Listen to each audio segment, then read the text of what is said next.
Close your eyes now and let your breathing slow as we journey back through time, back more than 2,000 years to the ancient city of Athens. Picture yourself walking through the early morning light, your footsteps echoing softly on worn stone pathways. The air is cool and gentle against your skin, carrying with it the faint scent of olive trees and the distant murmur of voices beginning their day. You are walking toward the heart of the city, toward a place called the Agora, the great marketplace where merchants, citizens, and philosophers gather. But you are not seeking goods or provisions today. You are seeking something far more valuable, something that has survived millennia and continues to offer peace to restless minds. You are seeking wisdom, the wisdom of the Stoics. As you walk through the Agora, past the market stalls with their colorful awnings gently swaying, past the potters and the bread sellers, you notice a gathering of people. They stand beneath a long colonnade, a covered walkway with painted columns. This is the Stoa Poikile, the painted porch. And here, in this very spot, around 300 BCE, a philosopher named Zeno began teaching a philosophy that would change the world. The world into which Stoicism was born was not a peaceful one. Alexander the Great had died, his vast empire fragmenting into chaos. The certainties of the classical Greek world had dissolved. People felt adrift, anxious, searching for meaning in turbulent times. Does this sound familiar? Perhaps it echoes something of our own age, our own uncertainties. But here beneath this painted porch, Zeno offered something remarkable, a philosophy not of escape, but of resilience, not of denial, but of acceptance, not of passive resignation, but of active virtue. Let yourself settle into this ancient place. Feel the coolness of the marble colonnade, see the painted scenes on the walls depicting heroes and battles, and prepare to discover a wisdom that speaks across the centuries directly to your modern heart. Let us meet Zeno of Citium, the man who founded this school of thought. Zeno was not Athenian by birth. He came from Citium, a coastal city on the island of Cyprus, a merchant's son who seemed destined for a life of trade and commerce.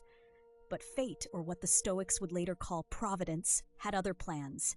Zeno was sailing with a cargo of purple dye when his ship was wrecked. He lost everything, his goods, his wealth, his plans for the future. Washed up in Athens with nothing, he wandered into a bookshop where he heard someone reading from the works of Socrates. Something stirred in his soul, a recognition, a calling. He asked where he might find such philosophers, and was directed to a teacher named Crates, the Cynic. For years, Zeno studied, absorbing the wisdom of various schools, learning from the Cynics, the academics, the Megarians. He took what resonated as true and began to develop his own understanding. Eventually, around 300 BCE, he began teaching his own philosophy, not in a private school, but in a public colonnade, the Stoa Poikile, open to anyone who wished to listen, free of charge. This accessibility was revolutionary. Philosophy was not to be hoarded by the elite, but shared freely, offered to slave and citizen alike. And what did Zeno teach beneath that painted porch? At its heart, Stoicism is beautifully simple. It teaches that the universe is rational and ordered, governed by logos, divine reason, and that human beings possessing reason ourselves are part of this cosmic order. Our purpose, our path to peace, lies in living according to nature, according to reason, in harmony with the way things truly are. This means accepting what we cannot control and focusing our energy entirely on what we can control, our own thoughts, judgments, and actions. Zeno taught that virtue, excellence of character, is the only true good, that external things like wealth, reputation, even health, are ultimately indifferent, neither good nor bad in themselves. What matters is how we respond to them, with wisdom, with courage, with justice, with self-control. Feel the radical freedom in this idea. You need not control the world to find peace. You need only govern yourself, your own inner citadel, as the Stoics would later call it. Breathe in this liberating truth. Exhale your need to control what lies beyond your power. Zeno did not teach alone for long.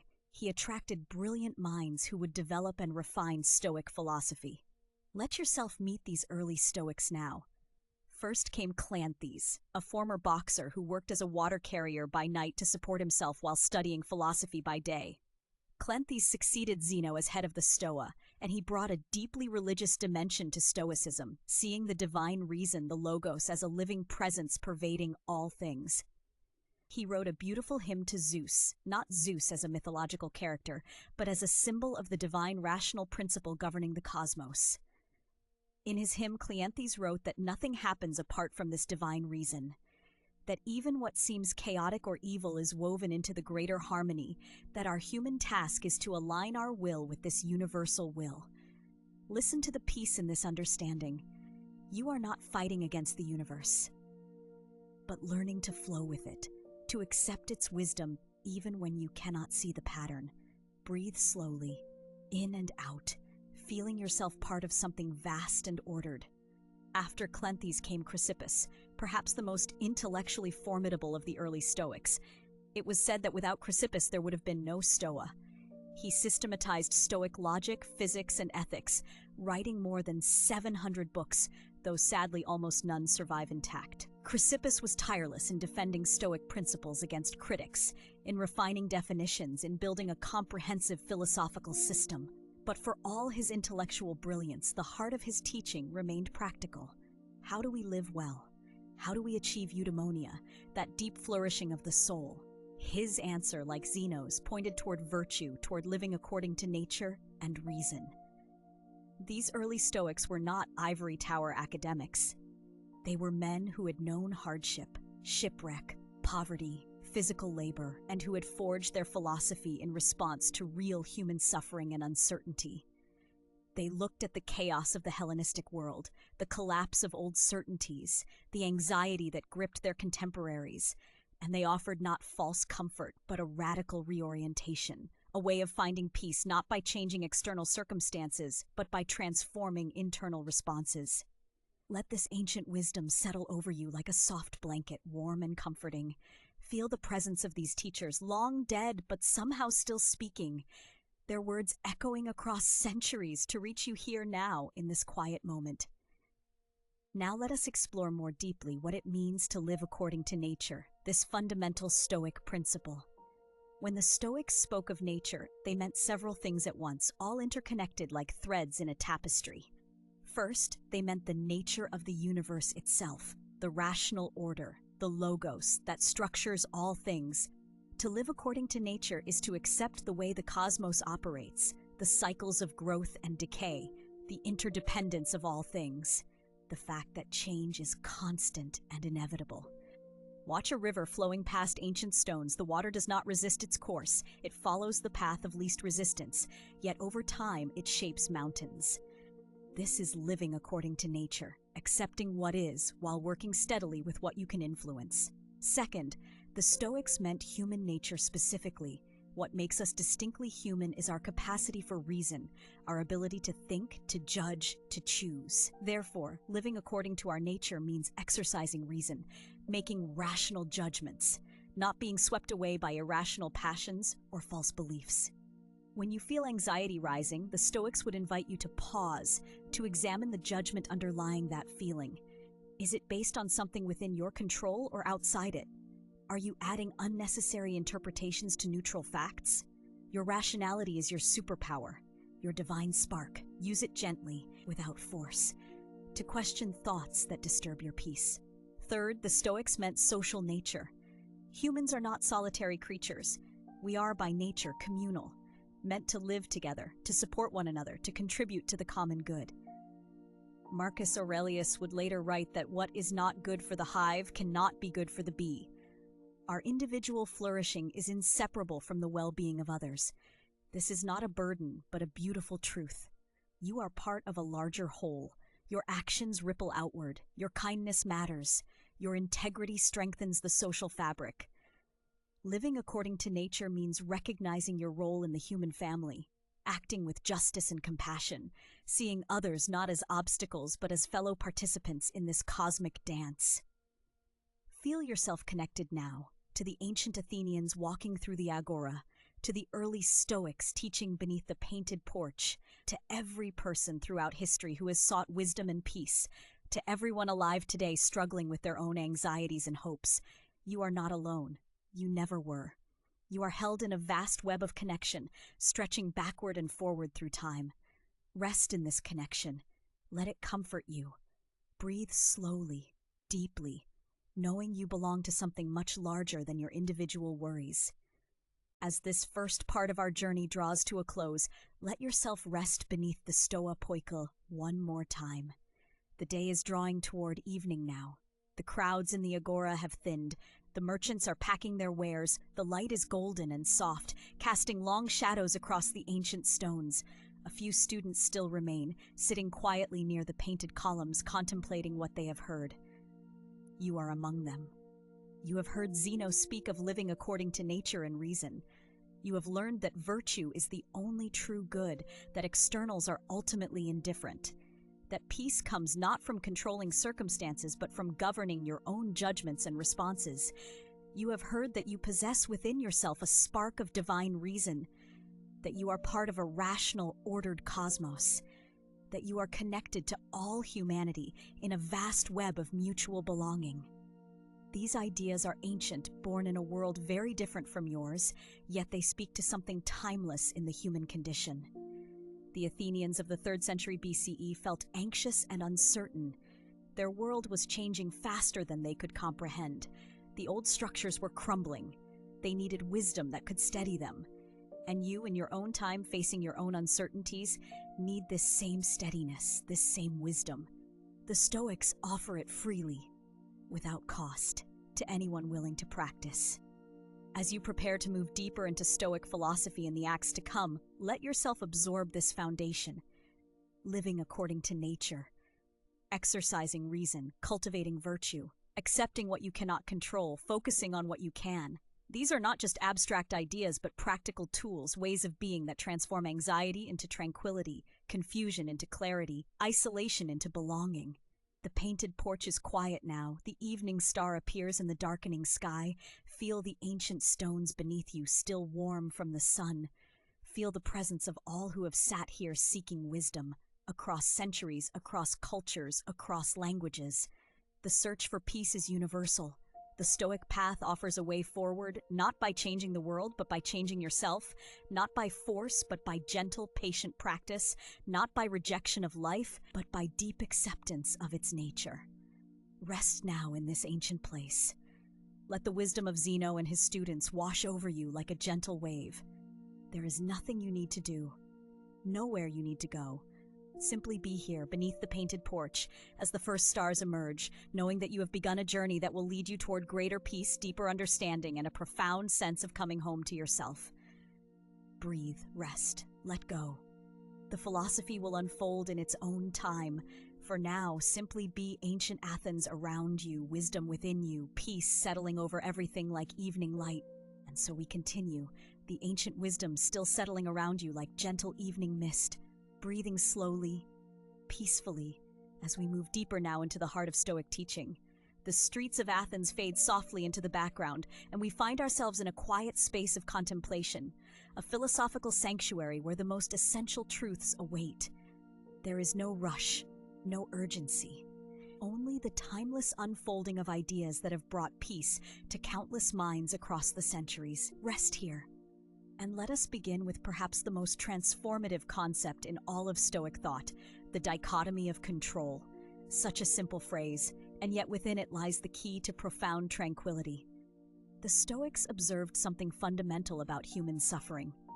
They noticed that much of our anxiety, our frustration, our inner turmoil comes not from events themselves, but from our relationship with those events, from trying to control what cannot be controlled, from resisting what cannot be changed. Imagine standing by a river, watching the water flow past. You might wish the river to flow differently, more slowly perhaps, or in another direction.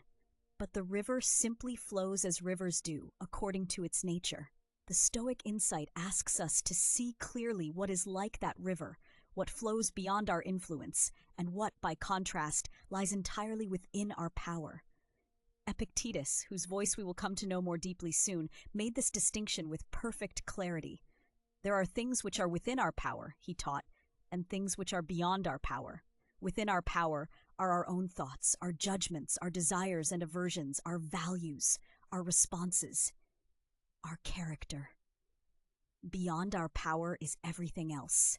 The weather, other people's opinions, our reputation, outcomes, the past, even our own bodies to a large extent, wealth, status, the future. Everything external flows like that river, and we cannot stop it or redirect it through force of will. But here is the liberating truth that brings such peace. Everything within our power is enough, more than enough.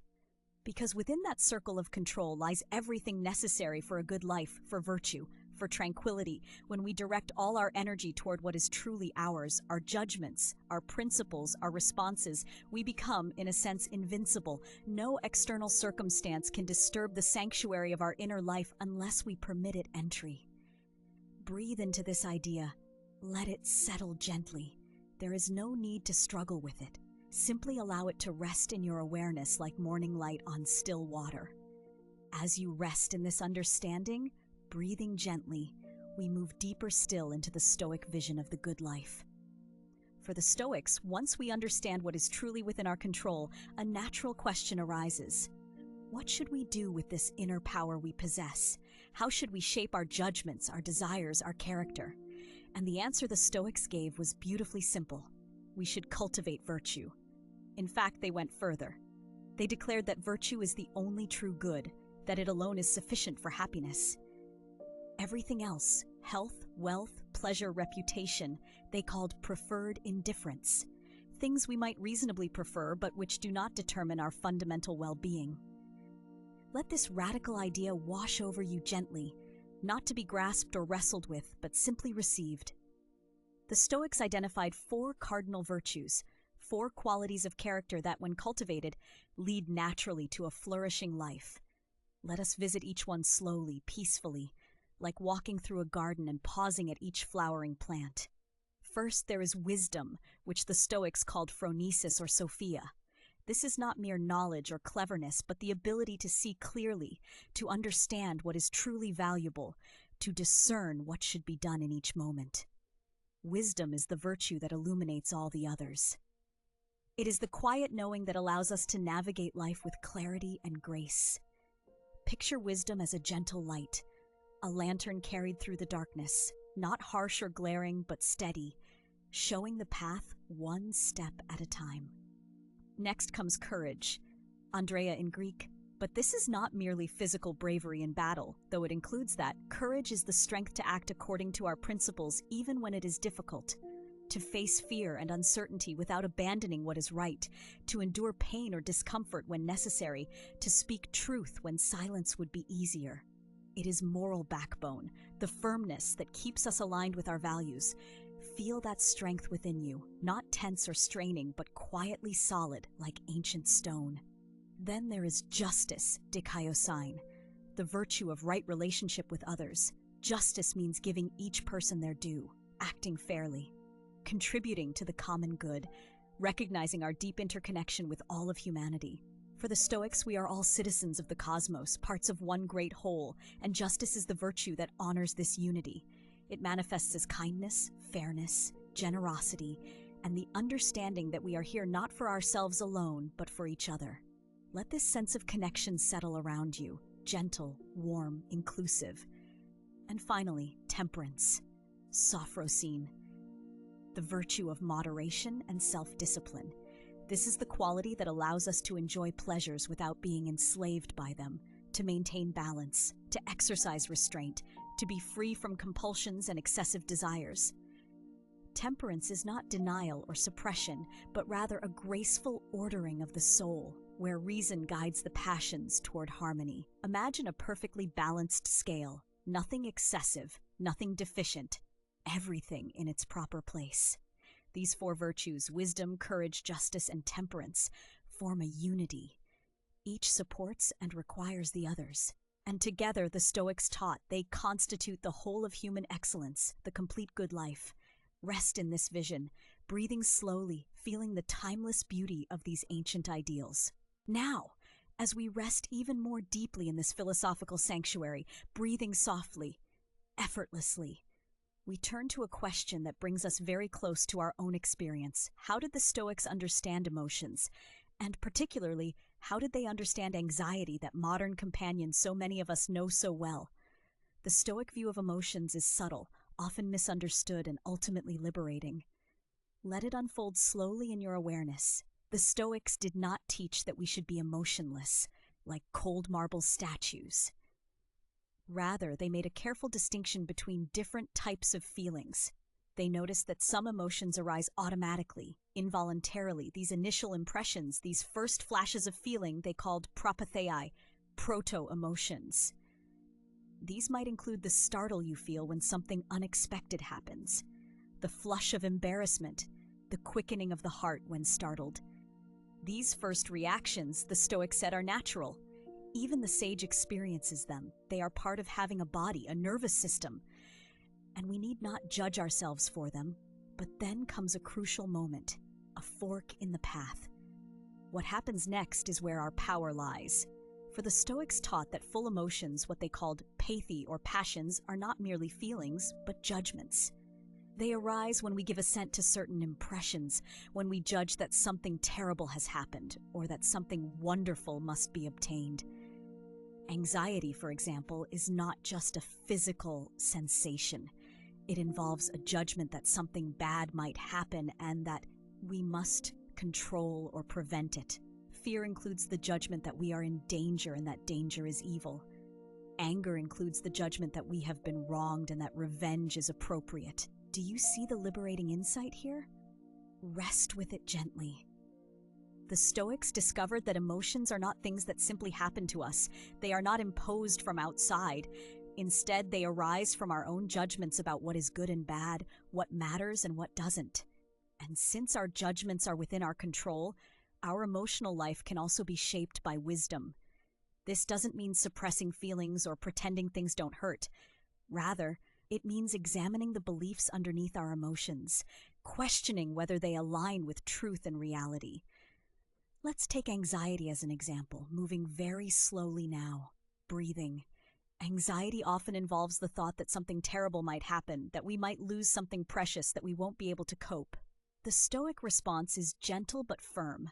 It asks, is what you fear truly terrible, or have you judged it to be terrible? If you lose your reputation or your wealth or even your health, have you lost what is truly good, or only preferred indifference? And do you have everything you need to respond with virtue regardless of what happens?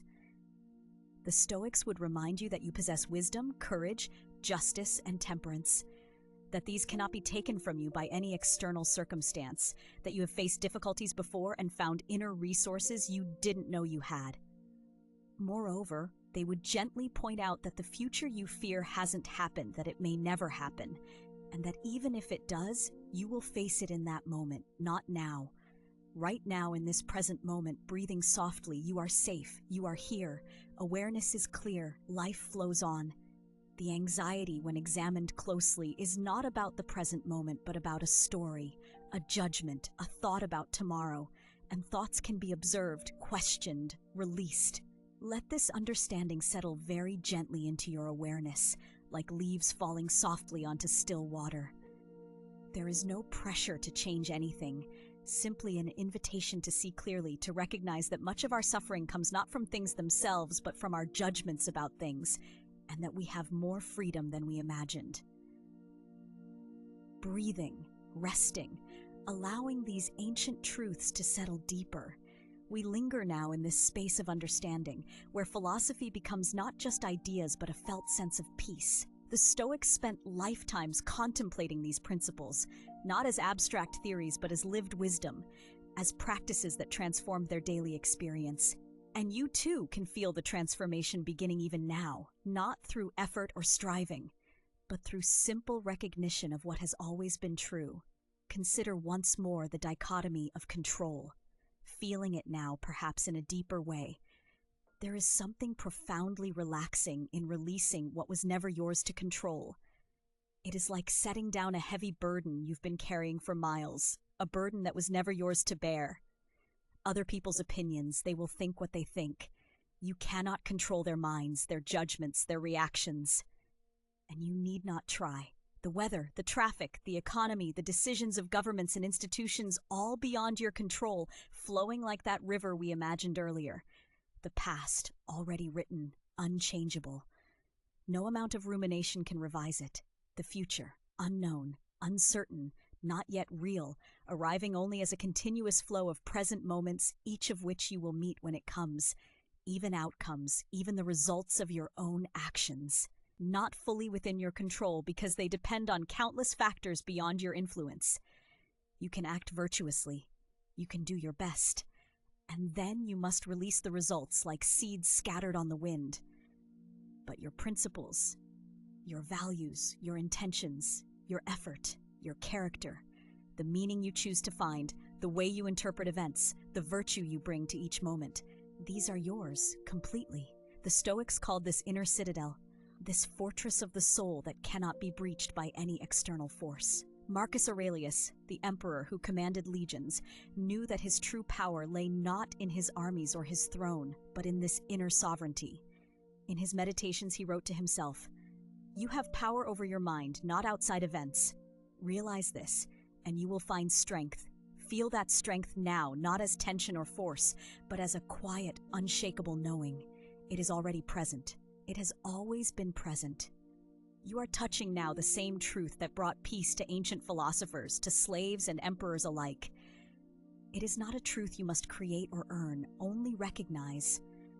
The four virtues we explored, wisdom, courage, justice, temperance, these are not distant ideals but living capacities within you.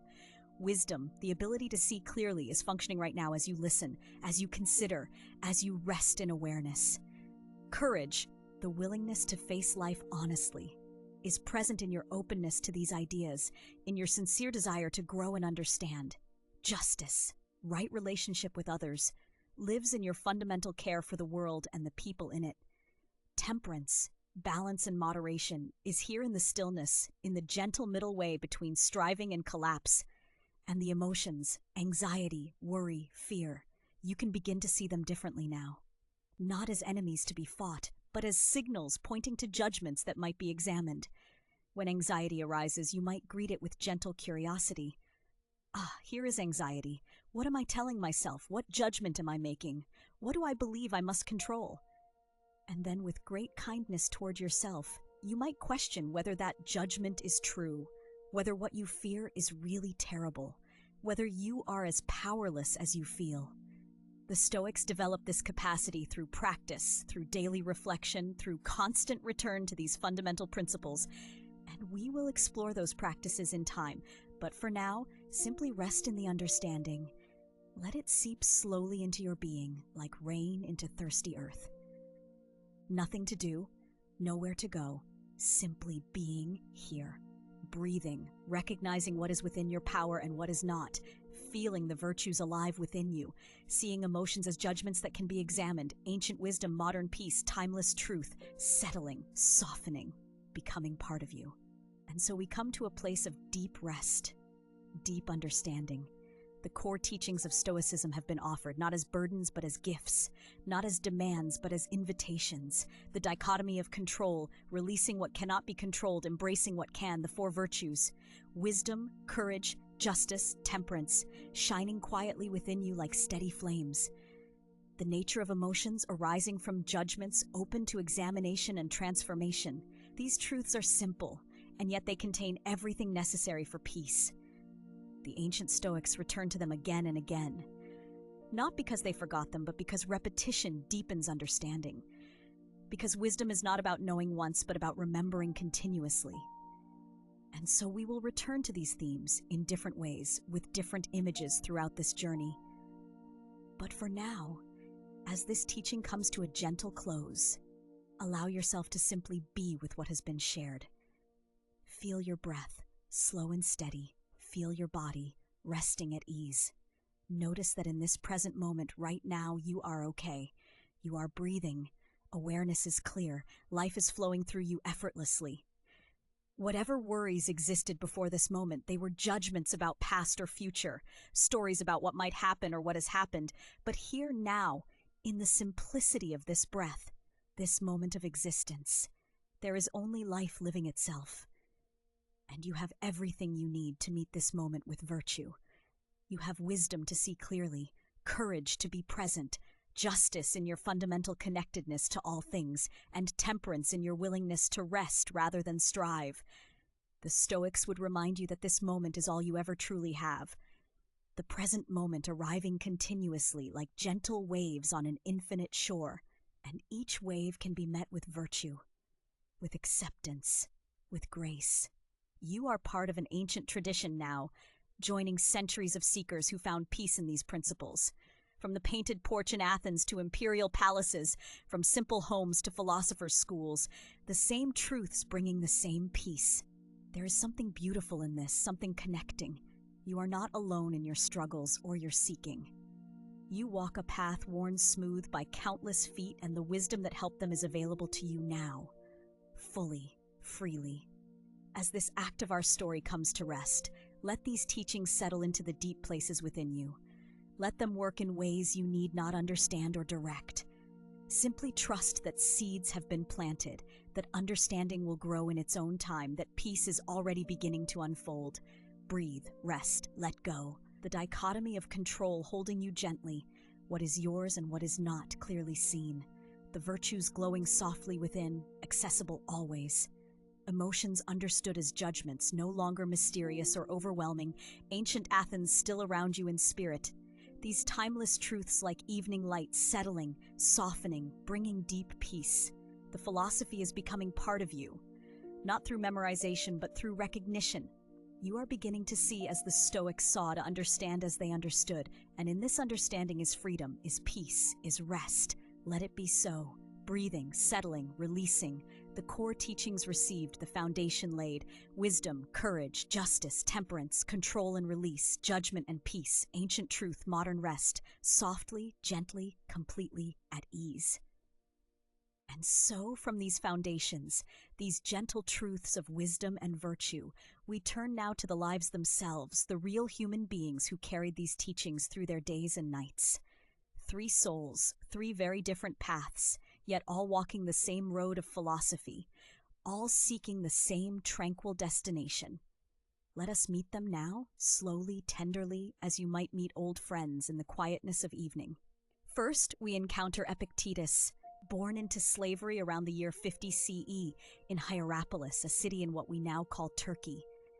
His very name, Epictetus, means acquired one, a name given to property, not to a person. Imagine that, a philosopher whose name itself spoke of bondage, of being owned, of having no freedom in the eyes of the world. He was brought to Rome as a young man, enslaved in the household of Epaphroditus, a powerful freedman who served the Emperor Nero. And it was in Rome, in the great pulsing heart of empire, that this enslaved man discovered the teachings of Stoicism. There is a story, perhaps true, perhaps legend, but meaningful nonetheless, that Epictetus's master once twisted his leg, cruelly, violently, and Epictetus, even in that moment of pain, calmly said, "You will break it." And when the bone did break, he simply observed, "Did I not tell you that you would break it?" No anger, no resentment, only acceptance. This story, whether it happened exactly so or not, captures something essential. The body could be imprisoned, injured, controlled by another, but the mind, the will, the prohairesis as he would later call it, remained free, completely free. After gaining his freedom, perhaps when his master died, Epictetus began to teach, first in Rome, then in Nicopolis in northwestern Greece, after the Emperor Domitian banished philosophers from the capital. And there, in a simple school, he taught students who came from across the empire. He wrote nothing himself, but one of his students, Arrian, carefully recorded his teachings in 2 works, the Discourses and the Enchiridion, the Handbook, a small manual of Stoic wisdom. His teaching was direct, sometimes stern, always compassionate. He would ask his students, "What are you?" and answer, "A rational being." He reminded them constantly, relentlessly, gently that they were not their bodies, not their possessions, not their reputations. They were their capacity to choose, to judge, to assent or refuse. This power, this prohairesis could never be taken away, never. No tyrant could touch it, no misfortune could diminish it, no chains could bind it. He lived simply, very simply. It is said he owned almost nothing, a mat to sleep on, a simple lamp. When thieves stole his lamp, he remarked that the next day he would buy an earthenware one, cheaper, easier to replace, less to lose, less to fear. He never married, devoted his life entirely to philosophy, to teaching, to helping others find the freedom he had discovered in the most unfree circumstances imaginable. And his central teaching, the teaching he returned to again and again like waves returning to shore, was this: some things are up to us and some things are not up to us. What is up to us is our judgments, our intentions, our desires, our responses. What is not up to us is everything else, our bodies, other people, external events, the vast turning world beyond our control. Freedom, true freedom, comes from focusing only on what is up to us and releasing, completely releasing everything else. This was not mere theory for Epictetus. This was the wisdom that had carried him through slavery, through pain, through a life that might have broken a lesser spirit, and yet he found peace, profound peace. The kind of peace that even now, begins to settle over you like a soft blanket. Gently, softly, completely. From the simplicity of Epictetus, we turn now to a very different life, yet the same philosophy, the same search for tranquility. We meet Seneca, Lucius Annaeus Seneca, born around 4 BCE in Corduba in what is now Spain, into a wealthy and prominent family. His father was a famous rhetorician. His older brother would become a senator, and Seneca himself would rise to the very heights of Roman power. Imagine the contrast. Epictetus with his earthenware lamp and sleeping mat, and Seneca with estates and gardens, wealth beyond measure, influence in the palace of emperors. Yet Seneca struggled, deeply struggled with anxiety and illness throughout his life. As a young man, he suffered from severe respiratory problems, perhaps asthma or tuberculosis, that nearly killed him. He contemplated suicide during these dark years, but refrained for his father's sake. Later, he was exiled, sent to the harsh island of Corsica for 8 years, accused of adultery with a princess, likely a false charge, a casualty of palace intrigue. Imagine him there, the wealthy philosopher suddenly stripped of comfort, living on a rocky island, separated from everything he knew. And yet, he continued to write, to study, to practice his philosophy. He wrote some of his most beautiful works during that exile: letters of consolation to his mother, reflections on the shortness of life, on the constancy of the wise person. The hardship became not a punishment, but a kind of teacher. A harsh one, perhaps, but a teacher nonetheless. He wrote, "The trials of life are not to break us, but to make us understand what we truly are." And he understood in that rocky solitude that external circumstances, wealth or poverty, comfort or hardship, freedom or exile, could not determine his inner peace. Only his judgments could do that. Eventually recalled from exile, Seneca became tutor to the young Nero, the future emperor. And when Nero took the throne at 17, Seneca became one of his chief advisors. For several years, Seneca helped guide the empire, tried to instill wisdom and moderation in the young ruler. These were the years of good government, what historians call the quinquennium Neronis, the 5 good years of Nero.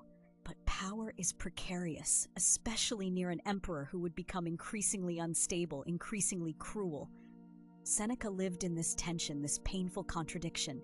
He was immensely wealthy, his critics said too wealthy for a Stoic philosopher. He advised an emperor who would eventually become a monster. He tried to moderate Nero's worst impulses, but he could not stop them. And he wrote, constantly wrote, letters and essays that wrestled with these very contradictions. How to live ethically in an unethical world. How to maintain tranquility amid chaos. How to find meaning when death might come at any moment. His letters to his friend Lucilius, the Epistolae Morales, are treasures of Stoic wisdom, gentle, practical, deeply human. He writes about managing anger, about the shortness of life and the importance of using time wisely, about facing fear, about the art of dying well. He returns again and again to the theme of tranquility, tranquillitas animi, that settled peace of mind that comes from living according to reason and virtue. No matter what storms rage outside, he knew those storms well. As Nero descended into tyranny, Seneca tried to retire, to withdraw from court, to live quietly with his books and his philosophy. But he could not entirely escape. In 65 CE, Nero accused him of involvement in a conspiracy. The accusation was likely false, but it didn't matter. The emperor ordered him to commit suicide, the Roman penalty for treason among the elite.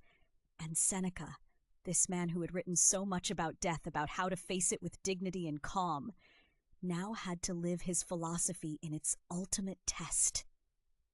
According to the historian Tacitus, Seneca faced his death with remarkable composure. He comforted his weeping friends, reminded them of the philosophy they had studied together. He opened his veins in the Roman manner, and when death came slowly, painfully, because his old body's blood flowed thin, he never lost his calm, never abandoned his principles. He dictated thoughts to his secretaries until the very end. His last act was philosophical, a final teaching. And in that moment, all the contradictions of his life, the wealth and the wisdom, the power and the principles resolved into one truth. He had lived as well as he could, and he died as a Stoic should, with acceptance, with dignity, with peace. That same peace settling now, like evening light fading to darkness, gentle, inevitable, right? And now, from the advisor to an emperor, we turn to an emperor himself, Marcus Aurelius Antoninus, born in 121 CE into the highest ranks of Roman aristocracy. Imagine being prepared from childhood, not for philosophy, but for supreme power, trained in rhetoric, in law, in the arts of government. Yet Marcus was drawn, mysteriously, powerfully drawn to philosophy, and especially to Stoicism. He had many teachers, wise men who guided his education, and in the first book of his Meditations, that extraordinary journal he never intended for other eyes, he thanks them one by one. He thanks his grandfather for teaching him good character, his father for modesty and manliness, his mother for piety. His tutors taught him not to take sides in chariot races, not to be consumed by trivial passions, to write simply, to live plainly despite his wealth.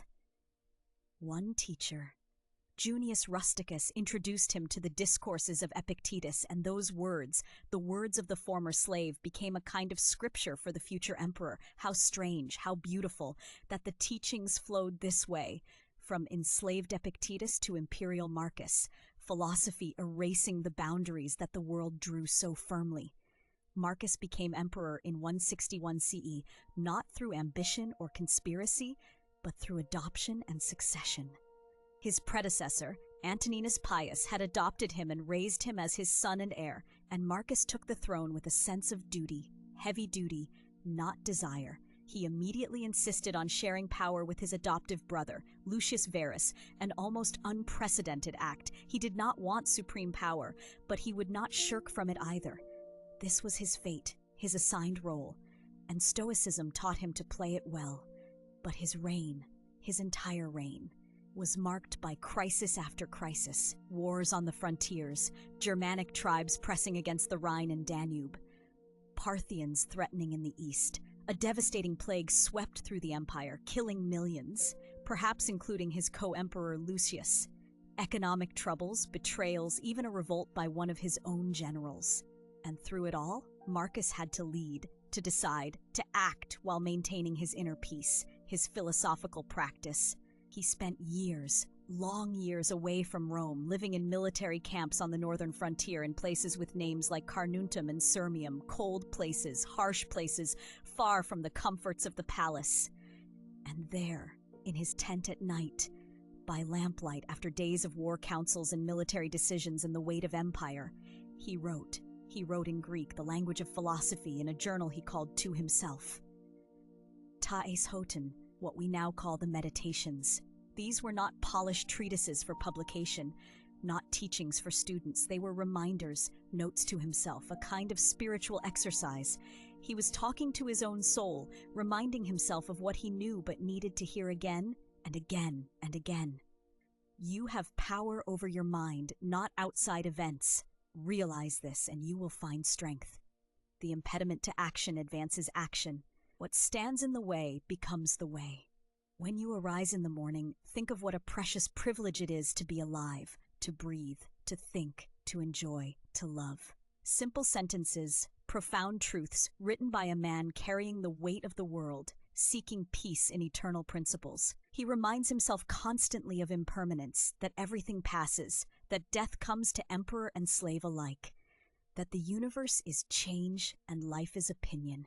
He tells himself to focus on the present moment, this moment only, not to borrow trouble from an uncertain future or dwell on an unchangeable past. He contemplates the vastness of space and time, seeing his own concerns, even the vast Roman Empire, as tiny and temporary in the cosmic scale, not to despair, but to gain perspective, to find freedom from anxiety. He struggled. We see it in his writing. He struggled with anger at difficult people, with frustration at human foolishness, with the temptation to give up, to stop trying. But he returns always to his principles. People act badly because they don't know better, because they're confused about good and evil. His job is to teach them if he can, endure them if he can't, but never to hate them. Never to lose his own virtue in response to their vice. The best revenge is to be unlike him who performed the injury. He died in 180 CE, still on campaign, still at his post, perhaps from the plague, perhaps from simple exhaustion. He was 58 years old. He had ruled for 19 years, years of almost constant crisis. And yet he had ruled well, justly, with wisdom and moderation. He had been both emperor and philosopher, a nearly impossible combination. But he had managed it by constant practice, constant return to his principles, constant writing and reflection and self-correction, and his private journal, his notes to himself survived, found their way somehow into the world, and have been offering guidance, gentle guidance for 1700 years since, offering it now, softly, quietly, as your breathing deepens and settles and slows.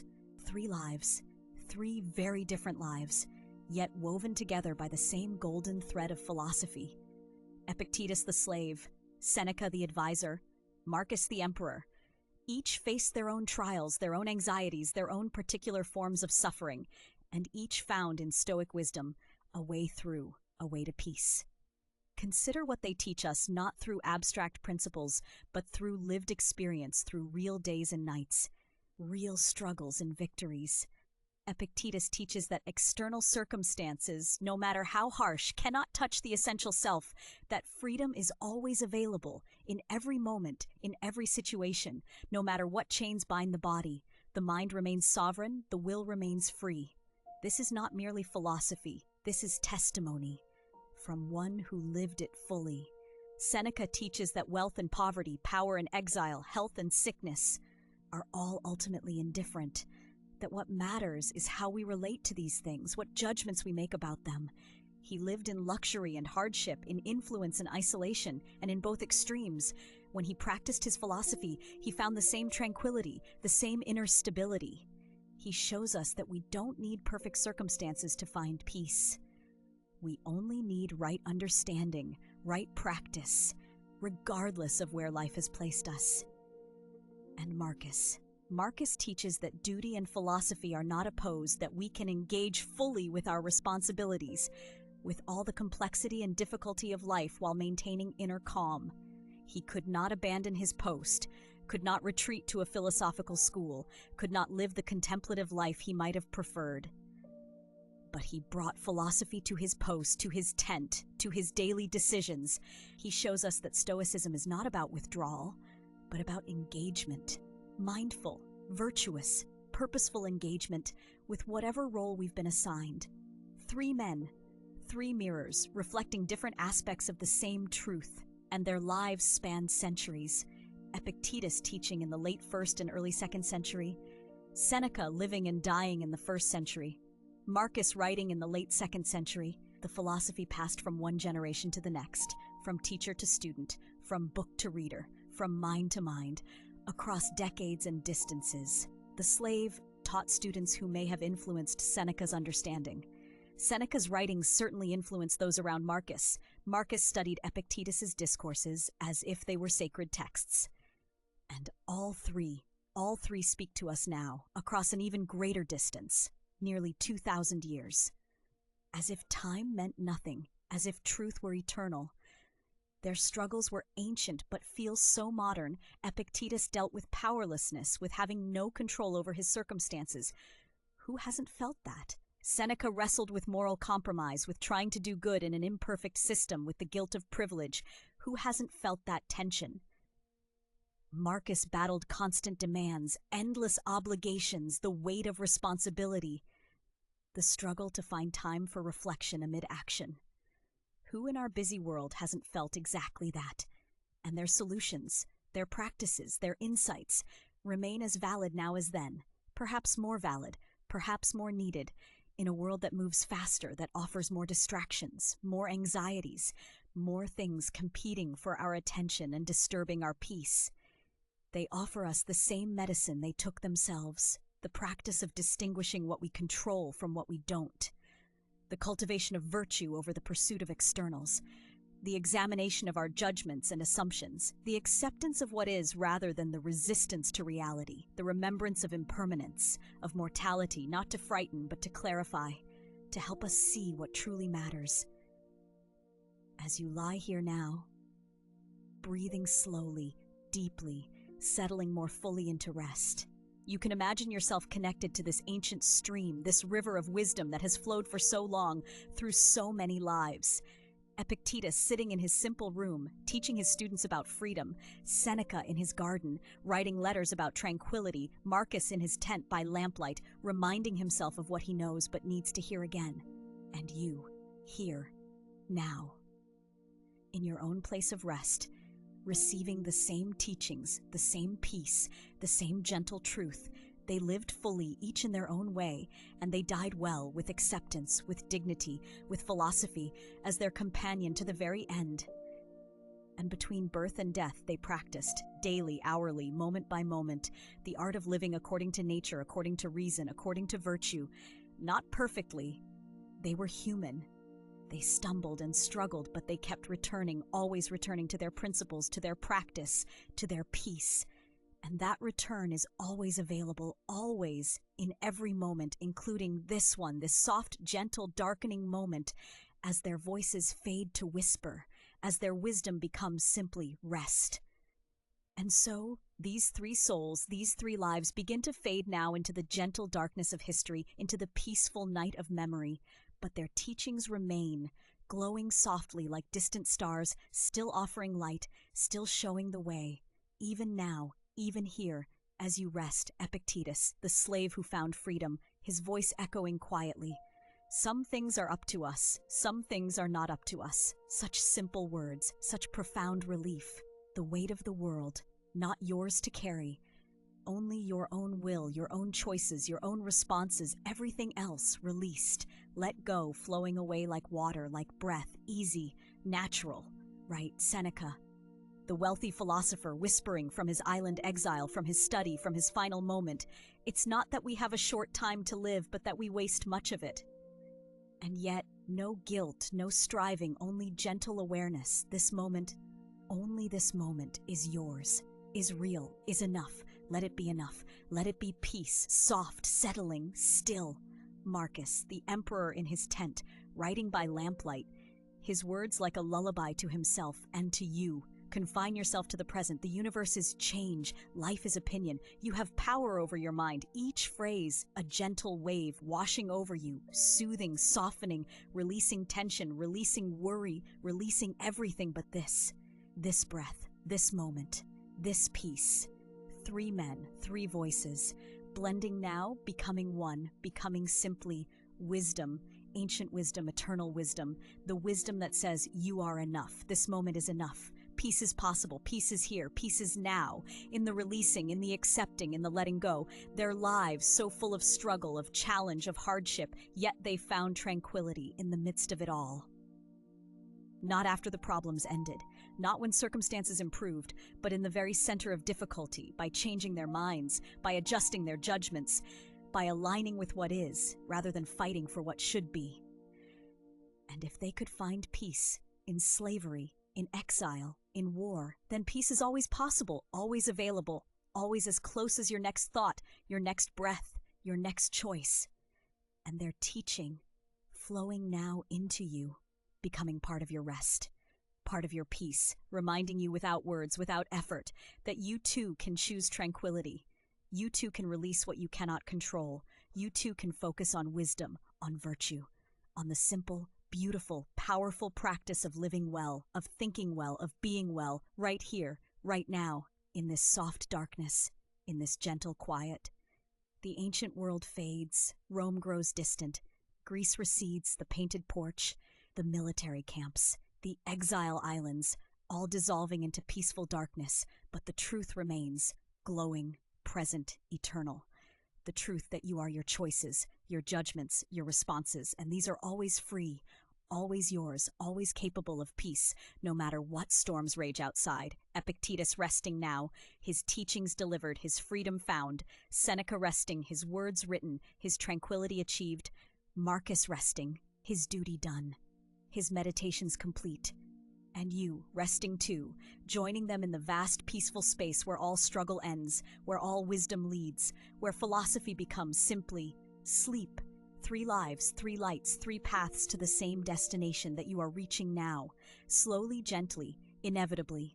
The destination of peace, of rest, of acceptance, of deep, deep letting go, their voices fading, their stories told, their gift given, and you receiving softly, completely, without effort.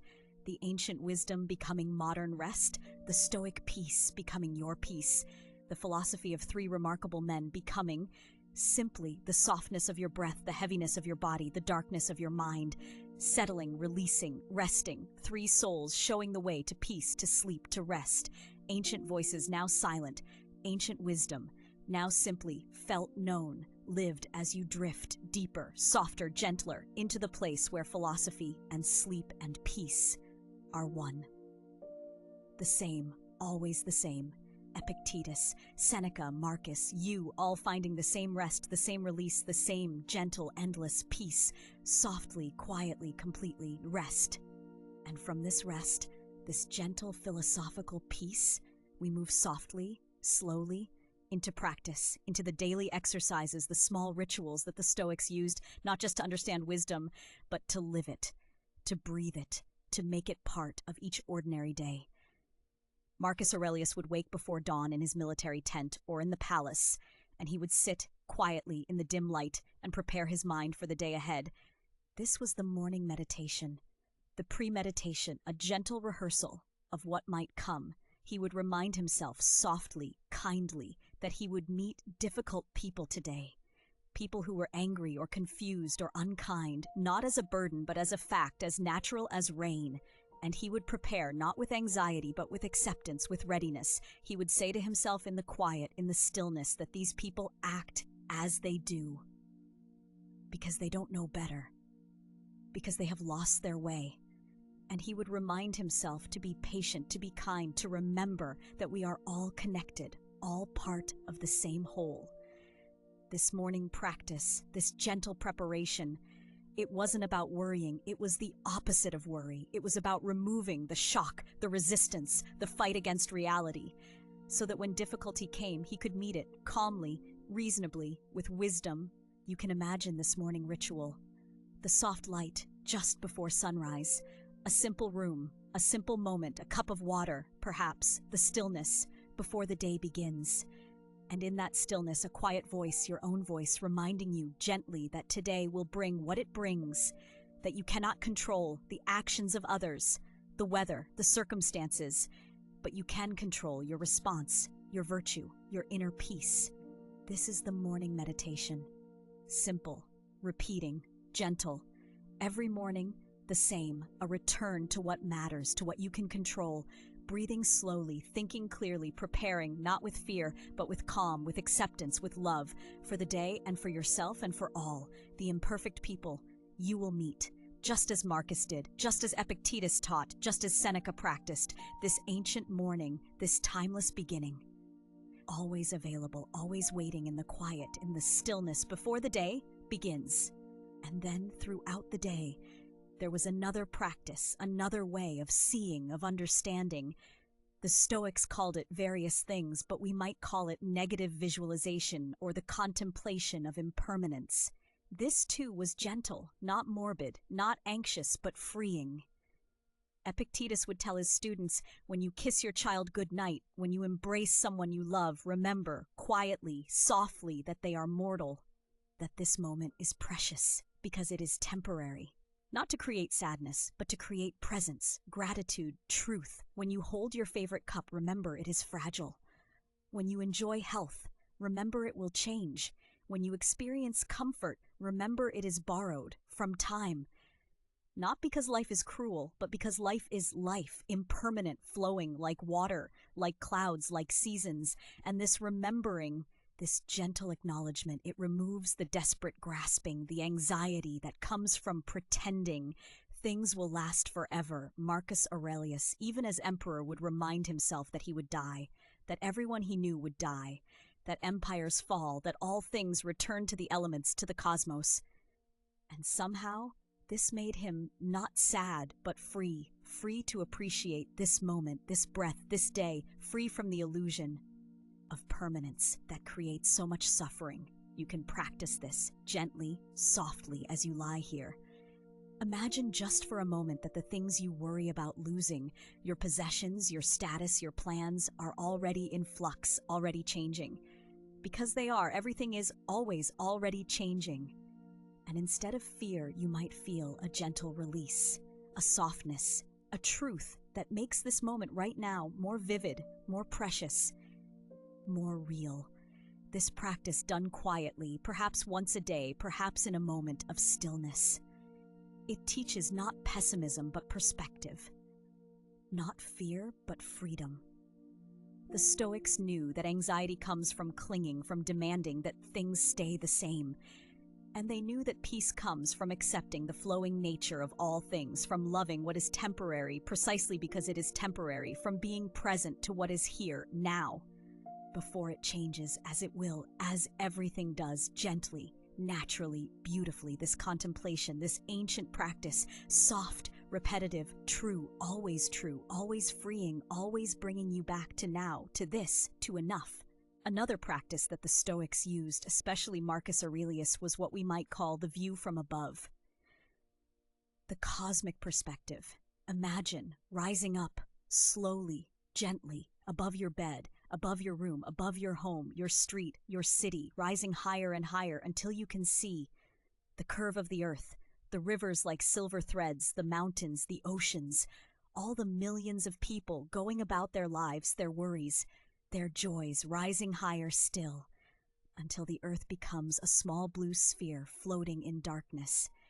And you see that your anxieties, your concerns, while valid, while real to you, are also very small, part of a much larger whole. Marcus would do this in his mind. He would imagine all of human history, stretching back thousands of years, all the emperors and slaves and merchants, all the battles and loves and losses, all of them, gone now, returned to dust. And he would see that his own troubles were no different, no more permanent. And somehow, this vast perspective, it didn't make life meaningless. It made it peaceful. It removed the weight, the urgency, the desperate importance we assign to things that in the cosmic view are fleeting, like sparks from a fire. The Stoics believed we are part of the cosmos, not separate, not alone, but woven into the great pattern, the logos, the reason that moves through all things. And when we remember this, when we take the view from above, we feel less burdened, less isolated, less anxious. We see our problems as part of the flow of nature. We see ourselves as temporary expressions of something eternal. And there is peace in this. Deep peace. You can feel it now, perhaps, this sense of being part of something larger, something that holds you, something that continues even as individual things change and pass. The stars above you have seen billions of human worries, and they shine just the same. The earth turns just the same. The seasons cycle just the same, and you are held in this great pattern, this eternal dance, nothing to prove, nothing to protect. Just being, just flowing, just resting in the view from above, where everything is small and safe and held. Gently, eternally, completely, this perspective, this cosmic calm, always available whenever you rise up and see the bigger picture, the longer view, the eternal now. The Stoics also practiced something that might seem unusual at first. They called it voluntary discomfort, but understood gently, it was really voluntary simplicity, a practice of occasionally choosing less to remember that you need very little to be at peace. Seneca, though wealthy, would sometimes sleep on a hard floor, eat simple food, wear plain clothes, not to punish himself, but to remind himself that comfort, while pleasant, is not necessary for happiness. That if these things were lost, he would still be himself, still be whole. Epictetus, who had known poverty, who had been a slave, would teach that we should practice needing less, wanting less, so that fortune has less power over our peace. This doesn't mean rejecting comfort or living in deprivation. It means occasionally, gently, reminding yourself that you are resilient, that you can be content with very little, that your happiness doesn't depend on external things staying perfect. A cold shower sometimes, a simple meal when you could have a feast, a walk instead of a ride, sleeping without your usual comforts, small practices done voluntarily with awareness. They build an inner strength, a quiet confidence that says, I am okay no matter what. I can adapt. I can be content with less. And this removes so much anxiety, because anxiety often comes from fear of losing things, of not having enough, of comfort being taken away. But when you practice voluntarily being uncomfortable, you learn that it's okay, that you're okay, that peace doesn't depend on perfect conditions. You discover a resilience, a freedom that no one can take from you. The ancient Stoics knew this. They tested themselves gently, regularly, not harshly, not with judgment, but with curiosity, with compassion, to learn what they were made of, to discover the strength that was already there. Inside, always inside, and as you rest here, you can feel that strength. You don't need perfect conditions to be at peace. You don't need everything to go right. You have within you already everything you need for this moment, and this moment is all there is. The Stoics practiced this gentle resilience, this voluntary simplicity, and they found that the less they needed, the freer they became, the less they grasped, the more they had. This paradox, this ancient truth, soft, simple, freeing, always freeing you from fear, from need, from anxiety, into strength, into sufficiency, into peace. And finally, at the end of each day, there was the evening practice, the examination, the gentle review. Marcus Aurelius would sit in the evening and write in his journal, not to remember what happened, but to understand it, to practice philosophy on the events of the day. He would ask himself softly, kindly, where did I act with virtue? Where did I lose my calm, my reason? Not with judgment, but with curiosity, with compassion. What can I learn? What can I practice tomorrow? Seneca did the same, each evening reviewing the day, asking, was I patient? Was I kind? Did I let external things disturb my peace? And if the answer was yes, there was no shame. Only learning, only a gentle note to do better, to remember, to practice.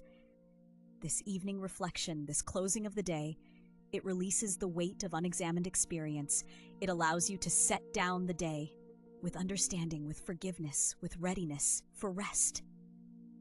You can imagine this, a quiet room, evening light, fading to blue, a journal, simple, personal, and a few moments of honest, gentle reflection. Not dwelling, not worrying, just noticing, just learning, just releasing the day back into time. The Stoics knew that this practice, this daily bookend of morning preparation and evening reflection, created a container for peace. A rhythm, a ritual that brought philosophy into life. Not as theory, but as practice, not as words, but as living, breathing, daily, moment by moment virtue. And now as you rest, you can feel this rhythm, this gentle cycle, morning and evening, preparation and reflection, practice and rest. The ancient Stoics doing the same in their time, and you doing the same in yours. The same wisdom, the same peace, the same gentle exercises that turn philosophy into life and life into peace. Softly now releasing the day, releasing the practices, releasing everything into sleep. The Stoics beside you whispering that you did enough, that you are enough, that this moment is enough. Rest now in the practice, in the peace, in the gentle, eternal, philosophical calm that carries you softly into sleep, into dreams, into the same timeless rest. Always the same, always, always now. And now we return to the beginning, to the essence, to the heart of what the Stoics discovered, beneath the painted porch, beneath the words, beneath the practices. The fundamental truth that you are part of something vast, something ordered, something beautiful. The ancient Stoics called it nature, with a capital N, not just trees and rivers, though those too, but the entire cosmos, the logos, the rational principle that moves through everything, through the stars above, through the seasons, through your own breath, rising and falling even now. You are not separate from this order. You are within it, of it, a wave in an infinite ocean.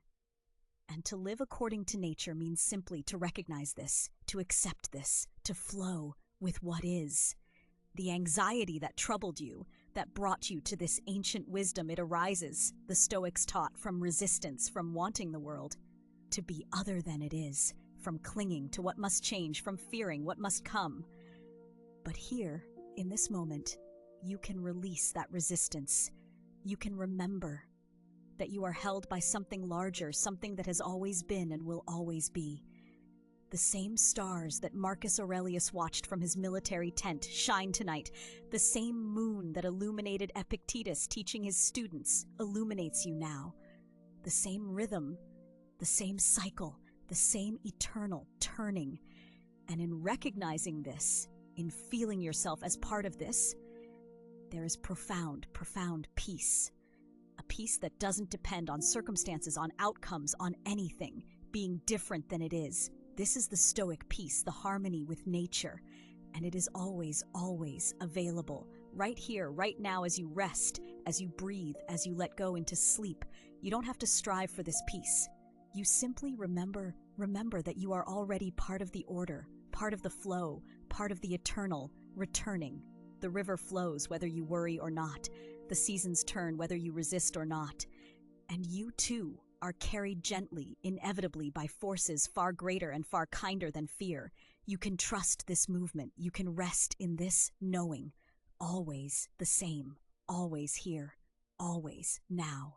The Stoics spoke often of accepting what cannot be changed. This is perhaps their most famous teaching, the dichotomy of control that we explored earlier in our journey. But here, at the end, we meet it again, more deeply, more restfully, because acceptance is not resignation.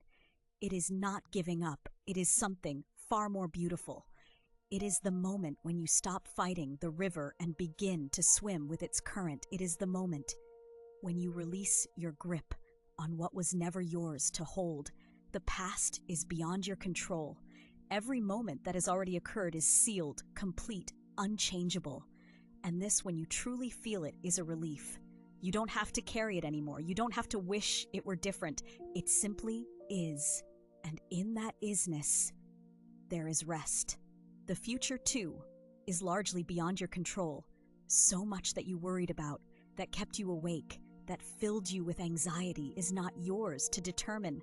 The outcomes, the opinions of others, the turning of great events, these belong to the universe, to nature, to the unfolding. And this too, when you feel it, is relief, profound relief. You can set down that burden. You were never meant to control the stars. Only this moment, this response, this choice to align yourself with virtue, with reason, with acceptance. This is yours, this small, precious territory, and it is enough. It is more than enough. The Stoics knew that peace comes not from controlling the world, but from controlling your judgments about the world, not from eliminating challenges, but from meeting them with wisdom, with courage. And so tonight, as you rest, you can practice this acceptance. You can feel how it softens you, how it opens you, how it allows you to finally relax. The world will be what the world will be. And you here, now, breathing slowly, softly, you are exactly where you need to be, held by the same natural order that holds everything, the same intelligence that guides the orbits of planets guides you too. You can trust this, you can rest in this. You can accept what is, and in accepting, find the peace that the ancient philosophers promised, always here, always available. Always, and within acceptance, blooms gratitude. The Stoics understood that every moment, even the difficult ones, even the painful ones, contain gifts, contain lessons, contain opportunities for practicing virtue. Marcus Aurelius wrote in his private journal, reminders to be grateful for the people in his life, even those who challenged him. Grateful for another day, another breath, another chance to live according to philosophy. And here, as you rest, you too can touch this gratitude, not a forced, artificial cheerfulness, but a deep, quiet recognition. Look, at this moment, you are safe, you are breathing, you are resting. Your body is carrying you through this life. Your heart is beating without your effort, without your control. The earth is turning beneath you.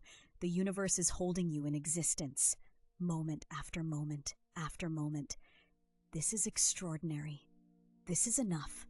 The Stoics taught that wanting more than what you have is the source of suffering.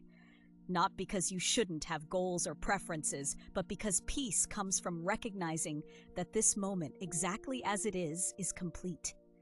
You don't need anything else to be at peace right now. Peace is not in the future when things are different.